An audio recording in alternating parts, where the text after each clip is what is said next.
Antes de falar a respeito de importante reunião que participei na última sexta-feira da direção nacional do meu partido, eu quero aqui, na condição de presidente do Grupo Parlamentar Brasil-Cuba, de destacar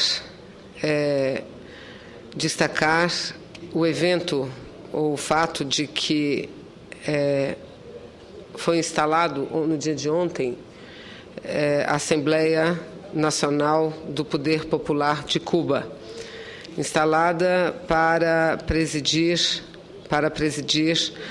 a sua 8ª legislatura. E a Assembleia, a presidenta Ana Amélia, reconduziu o presidente Raul Castro como presidente do Conselho de Estado. E destacar ainda que talvez a principal tarefa da Assembleia Nacional do Poder Popular de Cuba seja exatamente o desafio de impulsionar as mudanças políticas, sociais e econômicas por que passa aquele país já há algum tempo. Entretanto, impulsionar essas mudanças sempre tendo claro a autonomia, a soberania daquela nação e daqueles governantes. O presidente Raul Castro, senhora presidenta, ele deixou claro e antecipou já há algum tempo atrás, durante a realização do Congresso do Partido Comunista de Cuba, de que deixará o cargo de presidente daquele país em 2018, quando terminará o seu 2º mandato de 5 anos. E destacou que o programa de atualização da Revolução Socialista deve sempre refletir a opinião da população. E os eleitores cubanos demonstraram que querem avançar nas mudanças quando, da última eleição, renovaram 67% da Assembleia Nacional do Poder Popular de Cuba, que é composta por 612 deputados eleitos por aproximadamente 8 milhões de cubanos, ou seja, 90% do total dos 8 milhões do total dos eleitores inscritos. O novo parlamento, que elegeu Esteban Lazo como presidente do colegiado, e aqui eu quero cumprimentar o presidente que deixa o Parlamento de Cuba pelo seu comportamento, pela sua postura, Alarcón, o ex-presidente Alarcón, que esteve conosco, inclusive, aqui no Congresso Nacional algumas vezes, mas e cumprimentá-lo por ter deixado o poder e falar que a eleição de Esteban Lazo, ela representa também essa diversidade e esse desejo que tem o parlamento, que tem as forças políticas e principalmente o povo cubano em seguir adiante com mudanças, mas mudanças, repito, com segurança e que também sigam na manutenção das conquistas sociais tão importantes alcançadas por aquele país. E, em relação ainda à composição do parlamento, senhora presidente, nada menos do que 49% da sua composição é formado de mulheres. Nós que no Brasil alcançamos em média 10, 11% de nossa participação no parlamento, naquele país chega a 49% a participação feminina. 37% a participação de negros e mestiços e 82% dos parlamentares têm curso superior. A média de idade, senhora presidente, é de 48 anos, ou seja, a nova Assembleia é uma demonstração clara de uma nova geração política que vem surgindo na ilha para fortalecer e avançar nas mudanças operadas atualmente naquele país. E eu ainda gostaria também, senhora presidente, além de cumprimentar o seu novo presidente, Esteban Lazo, de cumprimentar Miguel Díaz-Canel, que foi eleito para o posto de vice-presidente da Assembleia Nacional.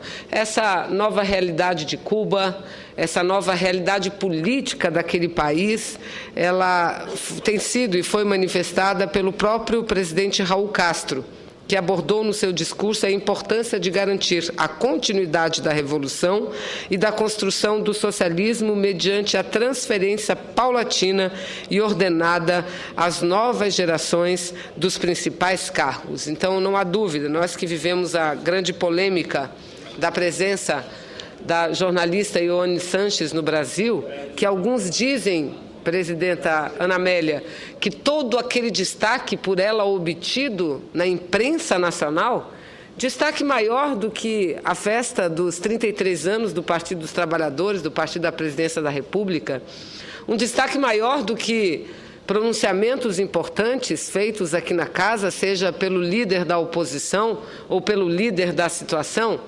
E alguns dizem que esse grande destaque se deveu a uma série de atividades ou de protestos que ela teria enfrentado o Brasil afora. Eu penso diferente, senhora presidente. Eu acho que o destaque ele já chegou reservado. Quando da chegada desta senhora no Brasil, todo o destaque da grande imprensa já estava devidamente reservado para ela, independentemente do que viesse a acontecer. E protestos que ela enfrentou, até onde eu tenho conhecimento, inclusive conversando com o senador Eduardo Suplicy, senadora Ana Amélia, até mesmo os protestos que ela enfrentou foram protestos pacíficos, foram protestos ordeiros. Em nenhum momento ela sofreu qualquer agressão. E nenhum filme, nenhuma palestra deixou de ser dada por conta de protestos, pelo contrário. Em São Paulo, até onde eu sei, o filme deixou de ser exibido por uma decisão dos organizadores, mas não por conta dos protestos. Eu seria a primeira, senadora Ana Amélia, a subir dessa tribuna e condenar qualquer tipo de violência, caso ela tivesse acontecido contra a jornalista, que, antes de tudo, independente da sua posição política, merece, como cidadã, como ser humano de todos nós, o devido respeito. A gente que lutou a vida inteira por democracia, nós que lutamos para construir um sistema mais justo, jamais poderíamos aceitar calar. Aí muitos questionam, mas por que não veio antes ao Brasil? Por que só agora o governo cubano liberou? Porque agora estão acontecendo as mudanças políticas naquele país. E essas respostas cabem a eles e não a nós. Assim como nós não nos sentimos nem um pouco à vontade com qualquer tipo de ingerência, com qualquer tipo de intromissão à política interna brasileira, nós devemos agir também assim com todos os países, independente das suas posições. Aliás, quem não cumpre, quem não obedece, quem não respeita posições de organismos internacionais, são determinados países que falam muito em democracia, mas que não praticam quase nada. Está um exemplo de Cuba, um exemplo vivo.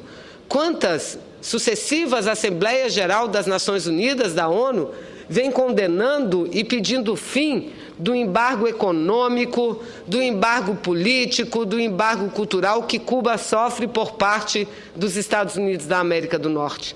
Mas são decisões que não se cumprem. Poderia dar outro exemplo para sair um pouco de Cuba? Da mesma forma, os assentamentos do povo de Israel, orquestrado, organizado pelo governo de Israel, que também igualmente são condenados, mas que acontece, aliás, senadora Ana Amélia, há pouco conversávamos sobre alguns filmes que concorreram ao Oscar no dia de ontem, e eu me lembrei, não vi, mas verei brevemente, um documentário de longa-metragem que concorreu entre os documentários estrangeiros, e ele chama 5 Câmaras Quebradas. Eu verei esse filme, que penso ser muito importante, é a história de um palestino simples, do povo, sem qualquer envolvimento político, e que gostava muito de filmar, tinha talvez o sonho de ser um cineasta, e teve 5 câmeras quebradas. E quando ele foi assistir, ou ele ia assistir aos filmes que ele próprio filmava, e muitas vezes a sua vida simples, em família, ele percebeu de forma mais clara a violência que o povo dele, o povo palestino, sofre há muito tempo, porque é um povo que até hoje não tem direito a um Estado como tem Israel. Então, o que nós defendemos é que, assim como Israel tem direito a seu Estado, que a Palestina tenha também. Aliás, foi esse o acordo firmado há mais de 5 décadas, não é? Então, eu faço questão, senhora presidenta, de fazer esse registro, um registro sobre as mudanças que vêm ocorrendo e vêm sendo operadas em Cuba, e aproveito também para fazer esses breves comentários acerca da vinda da Yohannes. Eu não sei como alguém pode ser contra qualquer protesto. Aliás, a própria vinda dela ao Brasil tem como objetivo maior, ou teve como objetivo maior, protestar contra o governo de seu país. Então, nós não podemos protestar contra os protestos que elas sofrem, porque a democracia é isso. A democracia é exatamente isso. Mas, senhora presidenta, eu, nesse metade de tempo que me resta, eu gostaria de quero aqui falar a respeito da reunião que participei na última sexta-feira na cidade de São Paulo, capital do estado de São Paulo, a reunião da Comissão Política Nacional. Comissão Política Nacional do meu partido, o Partido Comunista do Brasil, que debateu o 13º Congresso que nós deveremos realizar nesse mês de novembro próximo deste ano de 2013. Realizaremos o nosso 13º Congresso. E como não estamos em um ano eleitoral, o objetivo maior do nosso Congresso é fazer uma atualização do quadro político, uma atualização das nossas posições, das nossas ideias, e assim seguir com segurança fazendo política nesse país, a boa política, a política que muitos dos jovens brasileiros e muito da população brasileira entende como não sendo algo nobre. Tamanho o grau de deteriorização da política brasileira. Entretanto, é exatamente pela política que tudo acontece, não só em nosso país, no Brasil, mas no mundo inteiro. São decisões políticas que dão rumo, não a uma nação, mas exatamente à vida de todas as pessoas, porque as nossas vidas dependem de decisões políticas. Agora há pouco, ouvíamos o senador Figueiró falar a respeito da necessidade, da importância do investimento maior por parte da Petrobras no gás no Brasil, e não só no gás, mas investimentos efetivos no Brasil. Instantes anteriores, ouvimos o senador Paim falar a respeito da luta dos trabalhadores brasileiros pela garantia, pela manutenção, pelo fortalecimento da CLT. Ou seja, são todas decisões políticas que estão ou não sendo tomadas que interferem diretamente na vida da pessoa. Então, com o objetivo de organizar o nosso 13º Congresso, iniciar a organização do nosso 13º Congresso, é que nos reunimos na última sexta-feira para prepararmos o debate inicial que ocorrerá na reunião no final do mês de março do Comitê Central do Partido Comunista do Brasil. E eu quero aqui destacar, senhora presidenta, que Renato Rabelo, que é o presidente nacional de nosso partido, iniciou nossa reunião destacando a importância desse ano de 2013. Entendemos que 2013 é um ano-chave, dizia Renato, um ano-chave que concentra fatores externos e internos, definidores de tendências e perspectivas, tendo em vista as eleições de 2014. Ou seja, sabemos que, mesmo não sendo um ano eleitoral, 2013 é um ano de início de todo o debate político acerca da sucessão de 2014. Portanto, estamos sugerindo duas grandes temáticas para o nosso próximo Congresso em novembro desse ano. O primeiro é um balanço, não só dos últimos 4 anos, quando realizamos o nosso último congresso há 4 anos, mas um balanço dos 10 anos, principalmente, um balanço profundo, dos 10 anos do governo do ex-presidente Lula e da presidenta Dilma.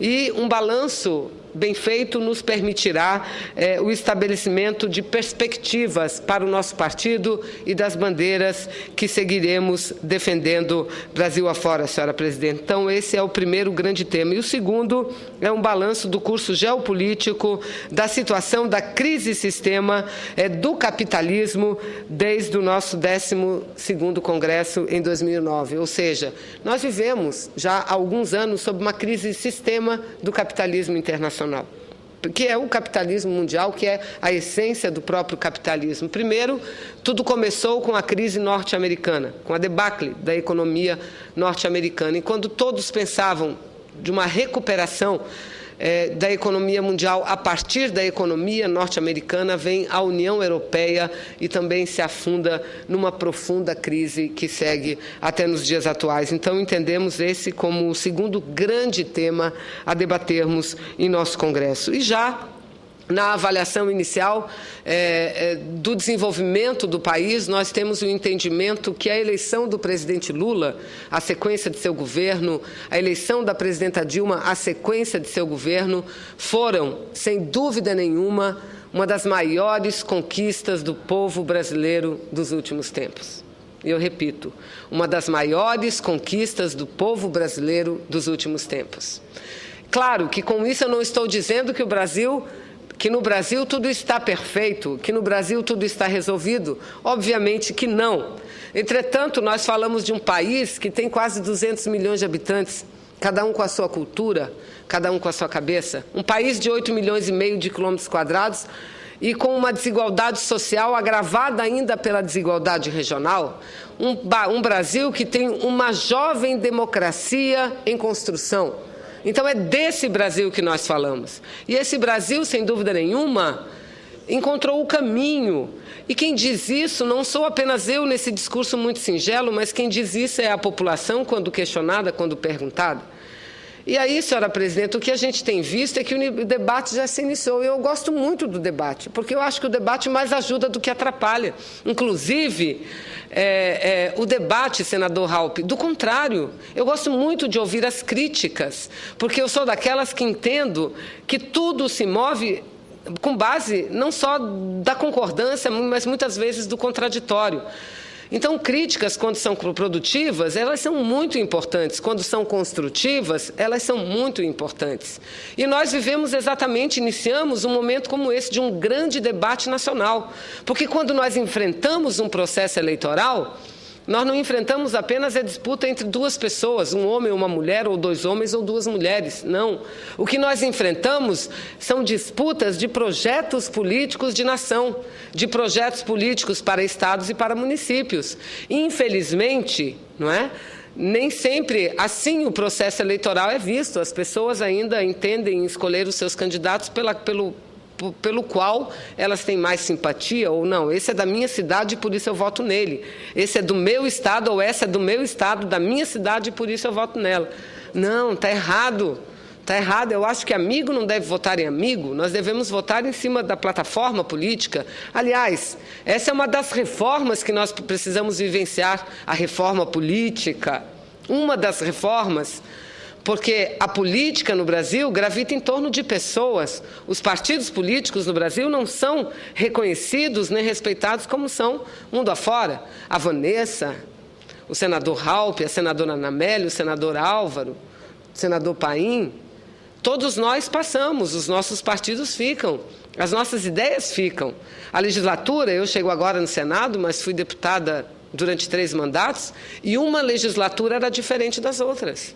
As pessoas mudavam, mas os partidos eram os mesmos, as ideias as mesmas. Então, o que nós precisamos é isso. E quando nos aproximamos de uma eleição tão importante, o que nós precisamos debater é exatamente isso, o projeto para o Brasil.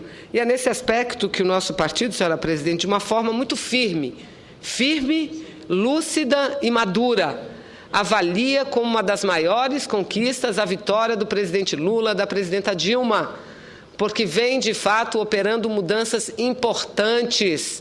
E nós queremos mais mudanças, entendemos que cada eleição, que esse leque de forças aliadas vence, deve ser vista como o próximo grande desafio para promover novas grandes mudanças. Eu vejo o senador Raupp aqui, presidente nacional do PMDB, que esteve na festa comemorativa aos 30 anos do Partido dos Trabalhadores e aos 10 anos do partido no poder.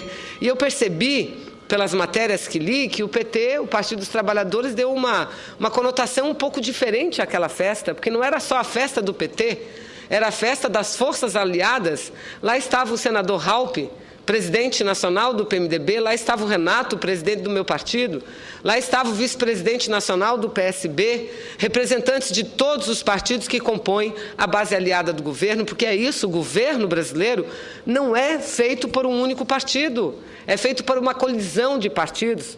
Então, eu acredito, senhora presidenta, que nós faremos um rico debate, Nosso 13º Congresso, a cada Congresso, nós procuramos reunir a militância, os filiados em todos os estados brasileiros, em todas as cidades, em cada ruela, em cada avenida, em cada local de trabalho, de estudo, de moradia, reunir o máximo de pessoas que nós pudermos, e fazemos isso em todos os nossos congressos, para debater a política, porque o povo brasileiro tem que debater e participar efetivamente da política.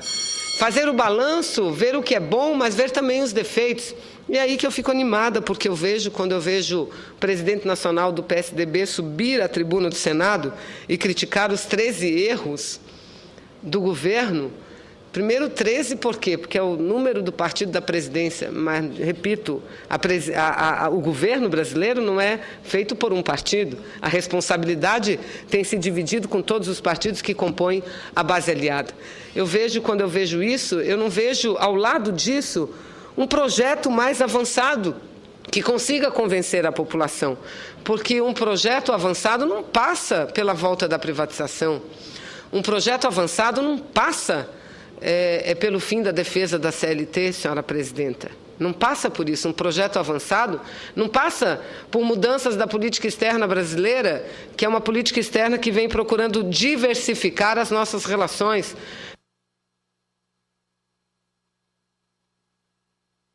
Nesse tempinho que a senhora, aliás, bastante tempo que Vossa Excelência me dá, senadora Ana Amélia, eu concluo nesse exato tempo.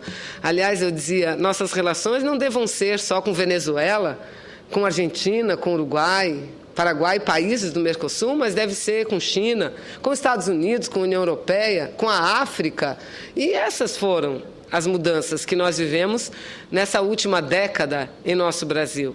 É por isso que, senhora presidenta, eu fico feliz de ver que não apenas nosso partido, o PCdoB, mas o Congresso brasileiro, a sociedade brasileira deverá estar muito envolvida nesse debate. Se Dilma é melhor do que qualquer outro candidato ou não, pessoalmente eu não sei. Agora, politicamente, nós temos muitas razões, que vão muito além de 13 razões, muitas razões para entender da importância, da necessidade, da continuidade desse projeto político que vem sendo aplicado no Brasil, porque é a continuidade que vai permitir o avanço. E o Brasil tem muito a avançar. A gente vê críticas em relação à Petrobras, acho que críticas têm que ser feitas, mas a gente vê uma Petrobras forte, com uma perspectiva, com a lei do pré-sal, que mudou a relação, muito importante, que dará, sim, ao país uma capacidade muito maior de investir em saúde e, principalmente, em educação, que é o que nosso país precisa. Então, eu concluo dizendo dessa nossa reunião da última sexta-feira e do nosso grande esforço para envolver o povo brasileiro nesse grande debate. Obrigada, presidente. Obrigada, senadora Vanessa.